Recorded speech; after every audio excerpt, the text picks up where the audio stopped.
Hello again, everybody. This is Dan Clouser, and welcome back to the Journey of My Mother's Son podcast. Yeah, I'm joined with the founder of A Piece of My Mind, John Noltner. John, thanks for joining me today. Hey, good morning, Dan. It's good to be with you. Absolutely. So, before we get started, I want to, I'm really looking forward to this interview. A lot of common ground here with what we're trying to put out there into the world. And I want to read a quote from your website before I let you introduce yourself to the audience.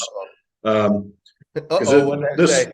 this quote it really touches me in a special way. But you say here, in a world that asks us to focus on the things that can separate us, a piece of my mind invites us to explore the common humanity that connects us. And I just think that is just such an incredibly powerful quote. And I wanted to get it out there at the top of the show to give the listeners a little bit about what they're in store for here.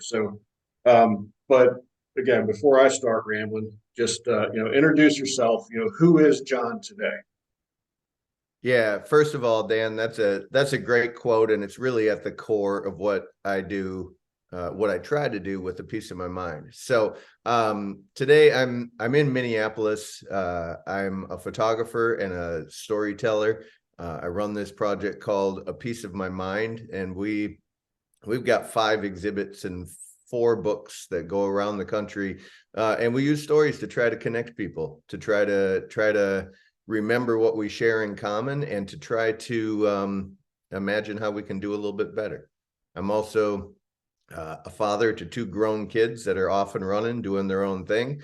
Married to Karen for 2 years now, and travel a whole lot. I know we got that in common, so looking forward to talking about that with you. Yeah, I love it. Yeah, like I said, this is one I've been looking forward to, because I think there's a definite connection there. That both the nomadic lifestyle and the fact that if the subtitle of this podcast is "Many Little People, Many Little Places," which kind of goes along with your quote. Where that there's so many people out there, so many good people out there, that if we really look for them, we can find them. If we don't focus on what media says, we don't focus on everything that we should have different and everything that should divide us, like, you can really find a lot of common ground with every person you come across. So, at what point in your life did you decide to, throw the garbage that we're constantly hearing through mainstream media out the window and, embark on this project ultimately? Yeah, it's interesting. I made my living for a couple of decades as a freelance photographer, and shot for national magazines and Fortune 500 companies. Really had the good luck to shoot travel projects across the country and around the world. And in that process, I came to figure out that it was my job to find beauty in unexpected places. It was people hired me to see good where others might struggle to recognize it visually. But that visual exercise and practice started washing over into the human side of things, and I'm convinced, as a photographer and as a human, that there's beauty and wisdom all around us if we choose to see it. And so back around 2009, 2 things happened in my life. The first is that I got more and more frustrated with the division in our national rhetoric, all the things that ask us to look at what can divide us. And I wondered if I could use my photography and storytelling to remember what connects us. And as luck would have it, about that same time, the economy handed me some free time. Uh, the recession hit the world of freelance photography really hard and fast, and I had this space open up in my life, and I needed to feed my soul a little bit. I needed to pursue this little bothersome voice in my head that kept saying, we can do something better. I was photographing a travel story in Sedona, Arizona, and I was photographing a guy named Rogelio who was leading my wife on a dream journey. It was part of the assignment I had to photograph. And Rogelio said something that I think I had always known, but I finally heard for the first time in a real way. And he said, "Don't work against the things you hate. but work for the things you love. And that was like a light bulb that turned on in my brain. And I thought, well, I don't have to spend all of this energy being frustrated with the political rancor in the world. I don't have to yell down the angry voices. Instead, I can just create an alternative. I can just create a space where we can sort of quietly hear one another and start to see that beauty and wisdom that I know inherently is there. That's amazing. And again, just it's such a strong message because, like I said, it's just constant vision being thrown at us. It's just so constant and so overwhelming. And it's tough. It's tough to ignore it at times, And I think with what, you and I are doing, it proves that it can be done. Number one. But, do you have any tips for our listeners as to how you black? I mean, number one, it's like just don't watch it is the easiest thing. Number Just turn one, it off. But what other tips, to just, again, I mean, you just got to focus on that good, but how, what are some of the, ways that you do that to constantly be able to focus on the good? Yeah, that's the $1 million question right there. How do we get there? That I'm trained as a journalist. I spend a lot of time working at newspapers and magazines, so I'm a little bit of a news junkie. So turning it off is hard for me because I want to stay informed. And I think it's important to stay informed. But there is a corrosive effect to the rhetoric that we hear. And there's a way to consume information without consuming that corrosive dialogue. And so I look for information in trusted sources, get what I need, and then I shut it off. But more to your point, how do we rediscover that good, and how do we sort of retrain our brains not to get lost in that sinkhole? I have a friend named Joe Davis. He's a spoken word artist, and he always says that we do best what we do most, which is to say it's an exercise, right? It's a practice. If you want to get good at shooting free throws, you better shoot a lot of free throws. If you want to get good at writing haikus, you got to write a lot of haikus.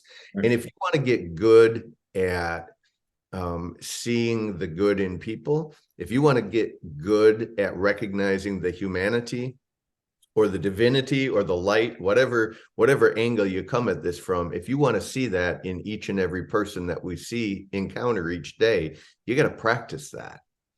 And so in my world, if I want to have more interesting conversations about race and equity and justice and all of those things, I have to practice them, because I'm a middle-aged white guy that grew up in a small white town in Minnesota, and my raising and my development as a person, I didn't encounter all of this difference. So probably, maybe the first time I have one of those conversations, I'm going to do it kind of poorly, and I'm going to stick my foot in my mouth, and I'm going to stumble, and that's going to be uncomfortable. But at that point, I've got two choices. I can either run away from it and say, whew, I don't ever want to do that again. Or I can say, maybe I can do better in some way the next time. And the next time I'm better. And after 10 of them, I'm getting better. And after 100 of them, I might be getting pretty good at navigating some of these difficult conversations.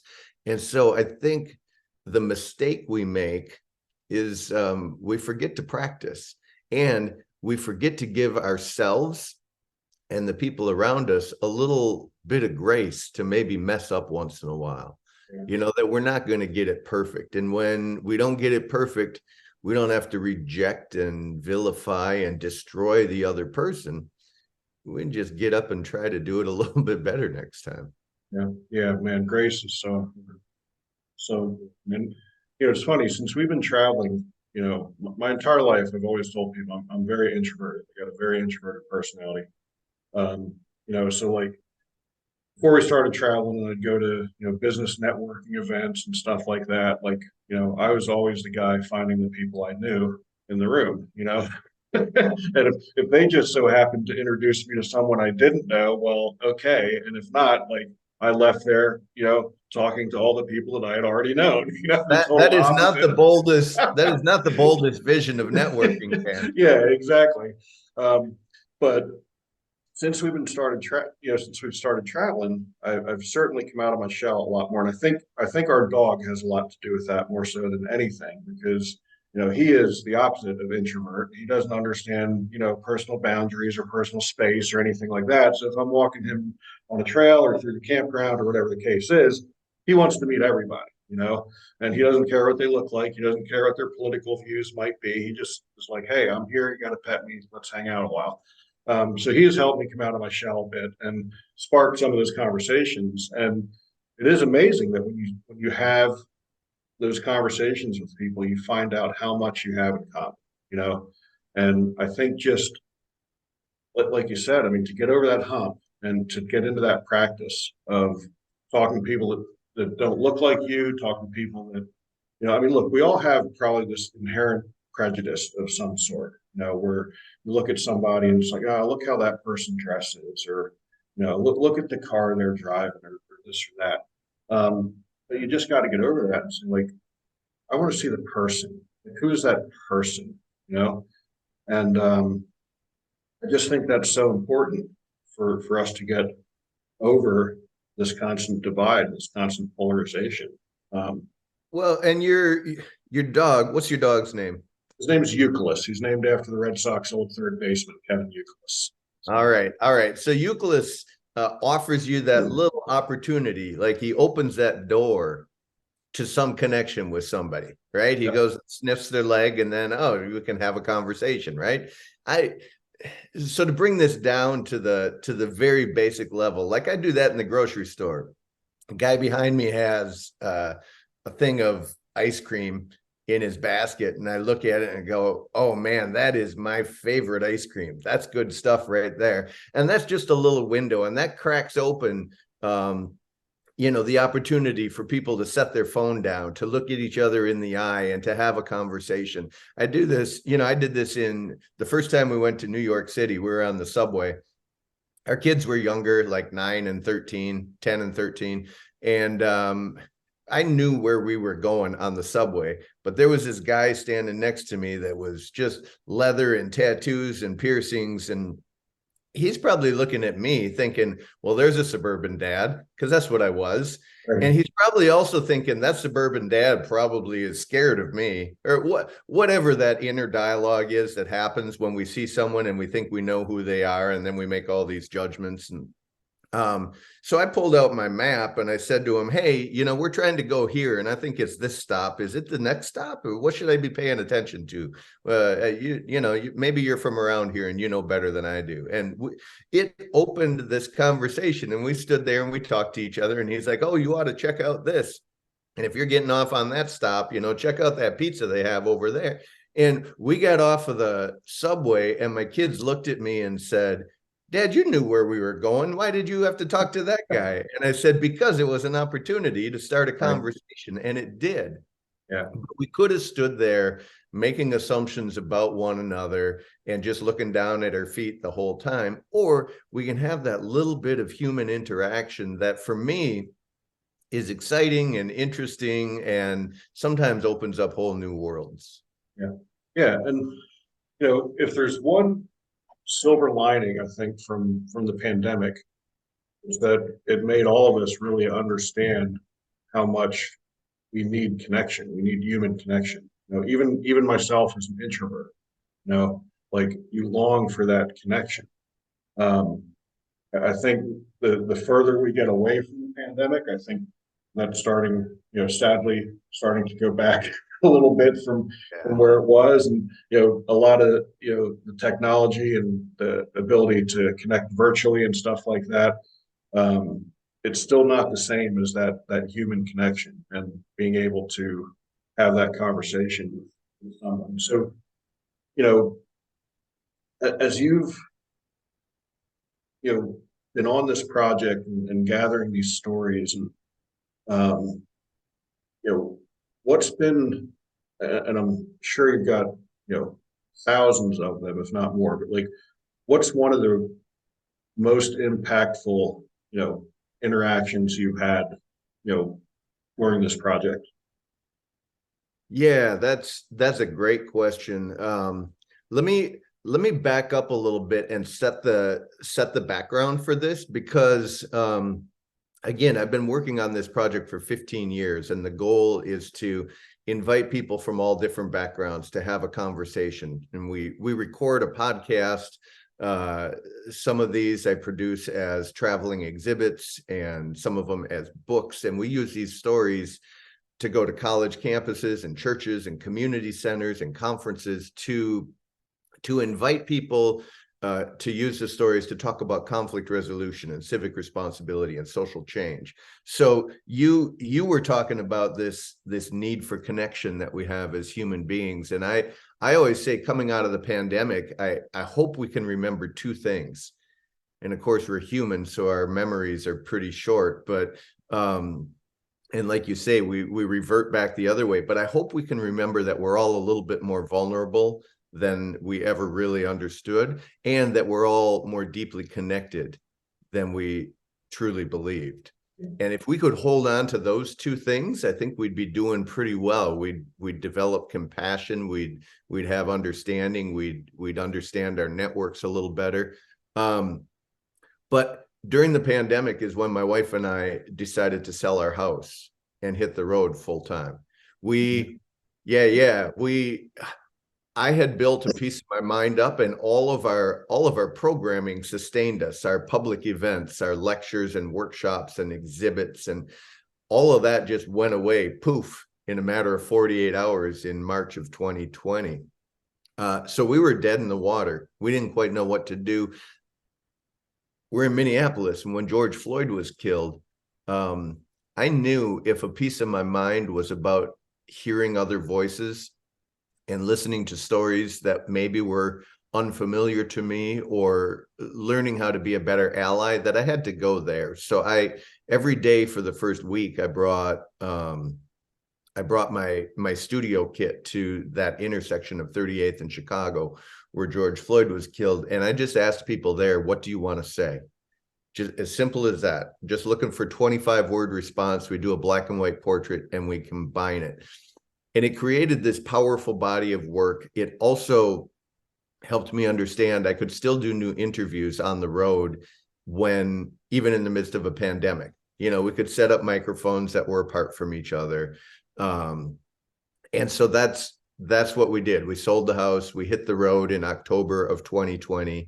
Over the next 2.5 years, we traveled 93,000 miles across the country, but always sort of visiting the pain points and some of these difficult conversations we dove into all of the weeds. We went into down to the border to talk about immigration. We went to Skid Row to talk about housing security. We worked with veterans around trauma.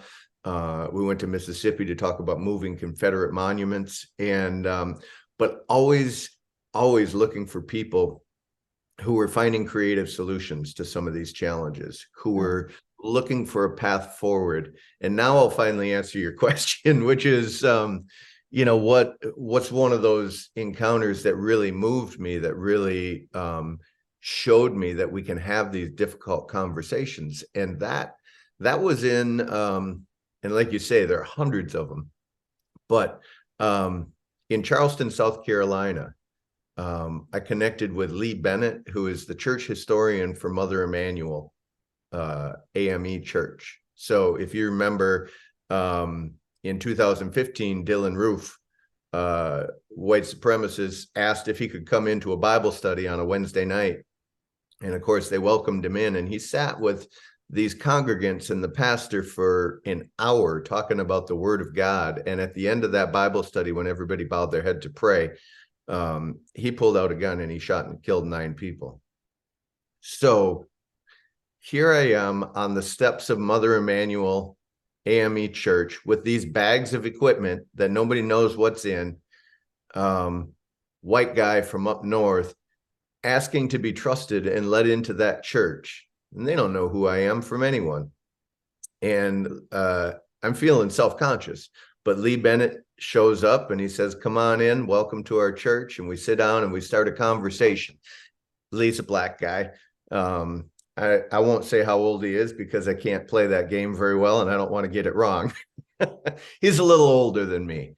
Retired military, great leader. In this conversation, we have built a little bit of trust, and there was the space to ask the question, Lee, how is it that a person who looks like you can come to trust a guy who looks like me after having that trust violated in such a horrific way? And, again, this is not about faith. It's not about politics. It's about humanity. And Lee looks at me and he says, well, that's easy, John. He said, this isn't our house. He said, this is the Lord's house, and we are here to welcome and to serve and to love everybody who walks through that door. And he said, we can't let the bad acts of one person change who it is we are on the inside. And I thought, man, there's that word grace again. And if we could wash that kind of grace over some of our divides, if we could wash that kind of grace across our country, what would that mean about the way we could move forward together? And I remembered at that moment, I remembered how quickly the congregants of Mother Emanuel came out and forgave Dylan Roof publicly on national television, like within 24 hours. And that blew me away a little bit. And I didn't quite even understand how people can get there quite so quick and quite so firm. But sitting there with Lee and hearing him say those words, I got it. Like I could hold on to that a little bit more. And so for me, going across the country and reaching across these divides and gently, with honest curiosity, poking around at some of these issues, to me, that's the core of it. And it doesn't mean I've figured everything out, but it does mean I've figured out a process where if we can be in proximity with people and we can really, truly listen, we're going to see some things in a little bit different way when we walk out the door. Yeah. That's a powerful story. And again, I mean, I love everything you're doing with this project because there's so many parallels. My next book, volume 2 of The Journey of My Mother's Son, the subtitle is going to be Many Little People, which is going to talk about, a lot of these people that we've met, many of whom I don't remember their names, but we've had an interaction that was, impactful enough for me to want to write a short story about them in this book. Some of them we still have relationships with today. We've stayed in contact. But so many of them, like I said, I don't necessarily remember their name. And I've told this story on the show a couple different times, but I'm certainly okay telling it again. My most, impactful moments was we were in Selma and we were getting ready to drive the route that the march was from to Montgomery. the Edmund Pettus Bridge to Montgomery. And we'd come out of the museum area and we're just kind of mulling around. And there's this guy sitting at a table right by the bridge, and he's got some literature on the table. We go over, have a conversation with him. He's a school teacher. It's the summer, school's out. He says, my two uncles were in the march with Dr. King, and I stand here and I tell people a story and a perspective that they may not have heard, in their history books about what had happened those days. And I just asked them for a $20 donation, and I put that toward our scholarship fund at school. And I was like, yeah, well, here's 20 easily. Here's $20. Let me hear about your uncles. And it was just such a cool experience. I mean, because there I am, similar to you saying, as I've mentioned, my dog's named after a Red Sox player, so I'm a Red Sox fan. So here I am, a white guy in a Boston Red Sox hat, talking to a black guy in a New York Yankees hat about the march over the Edmund Pettus Bridge and what his uncles experienced firsthand.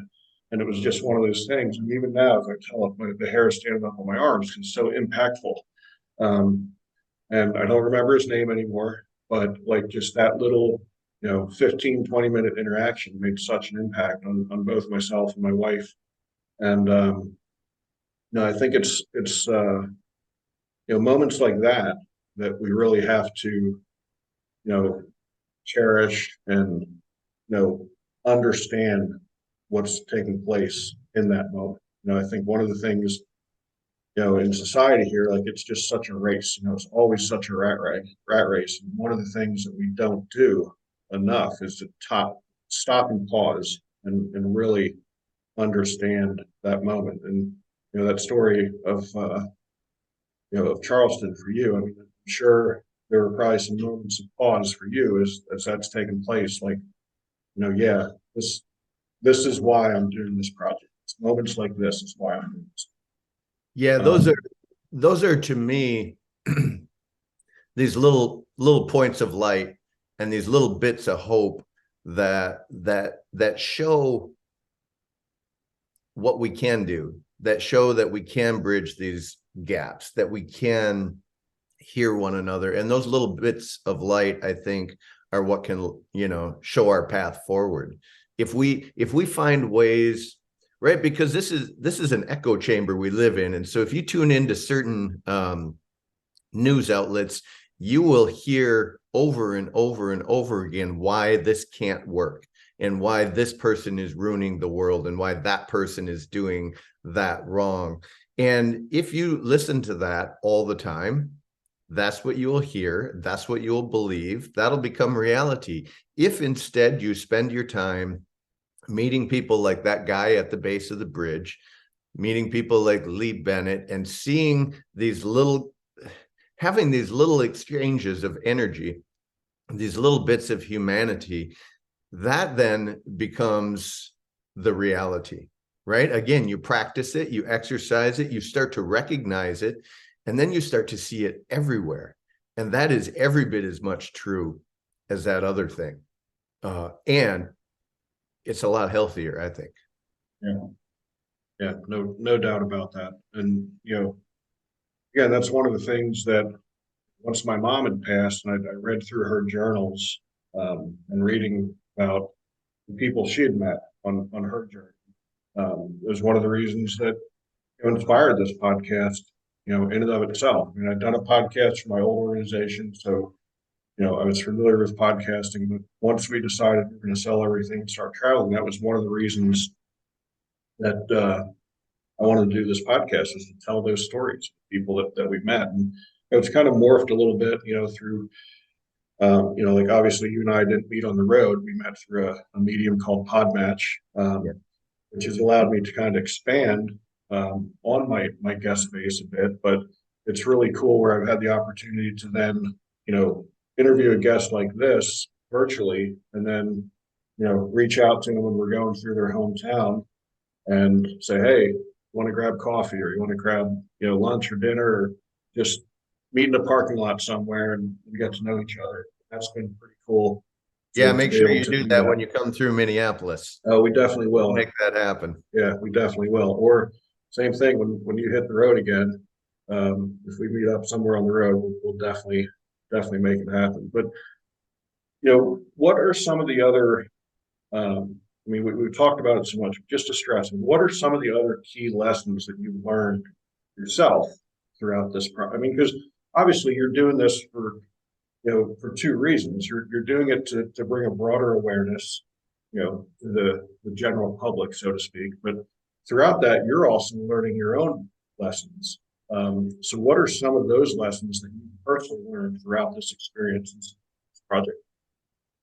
Yeah, as I do this, I'm always thinking of three different audiences. And the first is the bigger public, because I hope that people can take away some wisdom and beauty from these stories I've encountered. The second is the person I'm talking to, because I really want that personal relationship. I want that person to feel like they've been seen and heard and valued in the process, no matter who it is. If it's somebody who doesn't have a home, if it's a veteran who is dealing with PTSD, if it's someone who's been through the prison system, I want them to feel seen and valued as a human being. And then, yeah, the third audience is me, which I guess is a little selfish, but I find so much joy and so much learning in this process. And I think one of the things, one of the biggest things I've learned is patience and sort of to suspend my judgment. I mean, literally, I used to, I don't know, maybe we're all this way in our 20s, but I used to think there were two kinds of people in the world, the ones that agreed with me and the idiots. And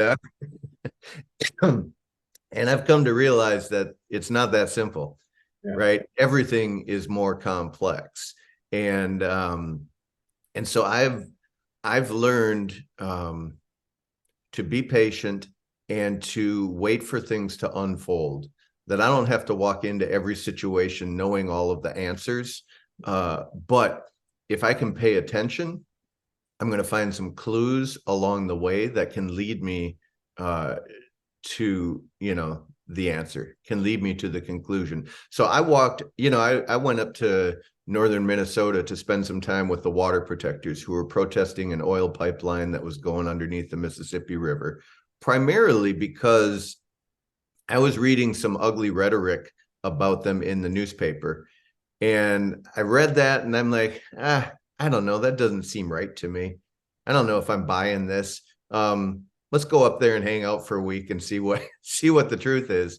And so I found a way to get an invitation and to get an introduction, and got to go spend a week with them. And I thought I was going up there to talk about environment, to talk about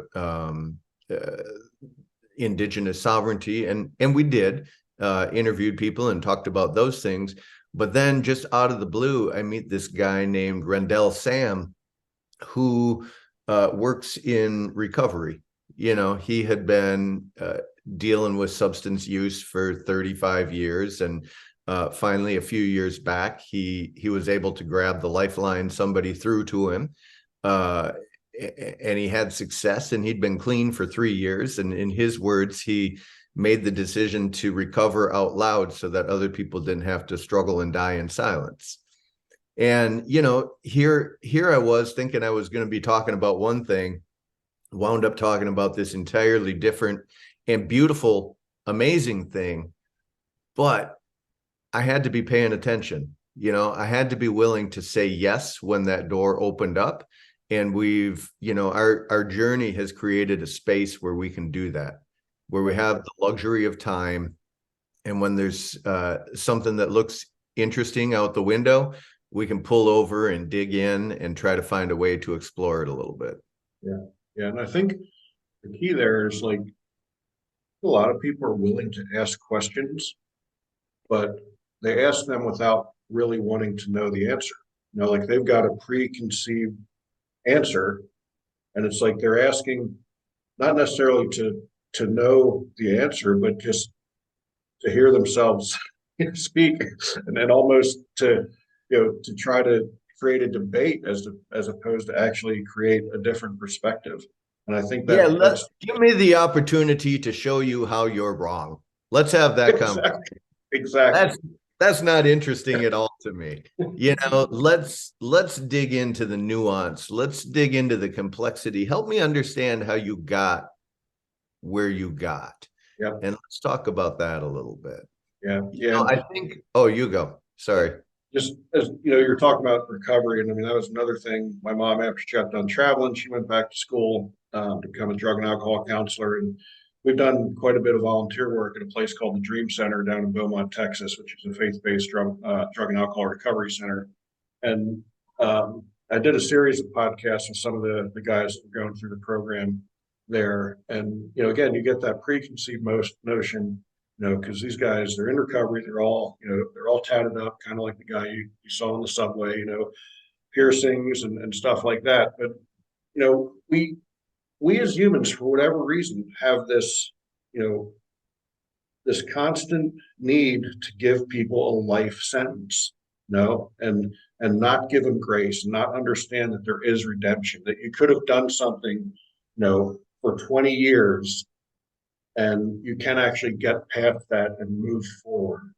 So the story of the the guy you met at the pipeline. I mean, that's just, again, it just resonates so strongly because, just again, give people a chance. Like we all screw up, we're not perfect. So just give people a chance and, show them the grace that we want, like if I screw up, I'd like a little bit of grace, but why is it so tough for us to, give it to other people? It's mind boggling to me. And again, I think just having that conversation is a big starter to that. Like listen to what they went through. As I'm doing these podcasts with some of these guys, and as they're sitting there and they're like, they say to me, Dan, I have no idea why I'm even alive anymore. Like I have no idea how I survived what I did. Like generally heroin addicts don't recover for the most part. Their way out most of the way is an overdose. I don't But know why some I'm do. here, but I'm here, right? And some do. And so give them a chance and just allow them to, find that redemption that they deserve, because they're trying. You know what though? I'm as susceptible to it as anybody, even though I've been trying to practice this for 15 years. And I was just in Michigan and we had our new exhibit up. And there was a guy who came through the exhibit who was, jeans and boots and flannel and ball cap and a big guy. And I made some assumptions about him. And I thought, oh boy, how's this going to go? And then I watched him move through the exhibit, and he stood in front of the story and portrait of Darcelle, who was the oldest performing drag queen in the world at 92 years old, and read that one. And then he turned around and he made a beeline for me. And again, I'd made certain assumptions about him. And he said, you know what? That's my favorite story in the whole exhibit. And let me tell you why. And he talked about going down to Key West with his wife a number of years ago, and she wanted him to go into a drag show, and he wouldn't do it. He's like, no way you're getting me into one of those things. And then she finally, pulled him in there. And he said, I went to the back of the room and I moved a table into a corner to protect myself. And I was ready for battle. And he said the drag queen came out and called him out. And from stage said, you, sir, need to chill out and just enjoy the show. You'll see. And he said he did. He found a way to chill out. He enjoyed the show. He said he walked out of there and said he'd never felt so welcome in any place in his life. And he said, I walked in there as an asshole and I walked out and decided I wasn't going to be an asshole anymore. So we had this great conversation, but when I saw him walking through, he's a retired machinist. I made certain assumptions about him, and shame on me for doing that. But then we had this great conversation, and I guess at the end of the day, I probably don't have to beat myself up for having those assumptions, but I do need to challenge myself to check those assumptions the next time around. Right. Maybe I can learn to, even if I feel that initial reaction, to sort of check it and go, now hang on, slow down, give this a chance, and let's see what unfolds. No doubt. Because again, we are still human. And I think that's important as well, to not only show others grace, but give ourselves some grace too when we do screw up. I think that's very important because we are always going to be our toughest critic. There's just no doubt about that. So yeah, but there's hope for us too, Dan. Yeah, there is. So, John, is there anything we covered a ton of different topics here? But is there anything that we missed that you think would be important to the listeners before we wrap up? I just sometimes I feel like going around and listening to stories is great, but it feels a little utopian. And I just want to sort of add that over time doing this, we've learned ways to apply this to the world. And so we do bring this process and these stories and these workshops to communities. And man, we work with middle school students around anti-bullying. We work in faith communities about how their faith calls them to action for service in the world. We do it with veterans around PTSD and trauma and how it's okay to ask for help if you need help. And we've found ways to use this process to engage with communities, to sort of amplify these little bits of hope and to encourage the work they're doing. So we work in all sorts of prevention spaces and all sorts of sort of positive social dynamic spaces. And we use this storytelling as a tool to help amplify the mission, vision, and values of these organizations in the world. And that took a long time to learn, to understand how to take this whimsical road trip and turn it into practical application for how we can build better leaders, how we can encourage different kinds of impact in the world. But if anybody's listening and you see a chance to partner like that in your community, we're all about that. That's our highest calling, to come alongside folks that are doing good work in the world and use this storytelling project to sort of amplify those efforts. I love it. So how would someone reach out to you if they wanted to get an exhibit or a workshop or something in their community? How do they find it? Yeah, they just go to our website, which is apieceofmymind.net. It's PEACE, that kind of piece. Also, if you don't want to type all of those letters, you can just type the acronym, which is APOMM.net. There's a contact page. We're a very small organization, which is to say it's me. And so if you send a message through the contact page, you're going to get a reply from me. And because I'm neurotic about checking it, you're probably going to get the reply within a couple of hours. And then we just explore possibilities. Yeah, I love that. I love that. So John, that brings us to our final question. As you know, the subtitle of the podcast is Many Little People, Many Little Places. It comes from the opening lyrics of Michael Frante's song Gloria, which go, when many little people in many little places do many little things, all world changes. So it's one of the little things that John does on a daily basis to make the world a little bit better place. Sometimes I think the world feels a little overwhelming, and it feels like the challenges of the world are bigger than the solutions we bring to the table. But for me, every person I encounter, again, I hope they come away from that experience feeling like they've been seen and heard and valued. We just did this, again, this big art prize event in Michigan where we had our exhibit and saw 100 people a day coming through and looking at the art, and just taking that little bit of time for a conversation, just taking that little bit of time for eye contact and helping people feel like they've been seen. In a world where it feels like we can't control much, I know we can control that. And that's one of the things I try to do every day. I love it. I love that answer. I love what you're doing. Like I said, there's so many parallels. I had to have you on the show, and I'm so glad we were able to have this conversation. I think my listeners are going to get a lot out of this one for sure. So I encourage them to go to your website. I'll make sure I have the link in the show notes.